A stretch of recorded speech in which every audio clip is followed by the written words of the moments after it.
slime.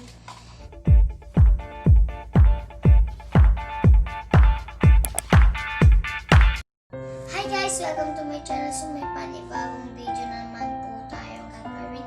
Bago tayo mag-start is mag-subscribe ka na at click yung notification bell para updated ka sa aking mga videos. So ang gagawin po natin ngayon is maggagawa po tayo ng slime. So ang kailangan lang po natin is glue na nagamit ko na guys. Pero okay lang yun. Yan. And then pang shake. And then slime activator. At saka paglalagyanan ng slime natin. So ayan. First is yung glue. Ito muna siya guys. First yung glue natin. Ipupunta po natin dyan.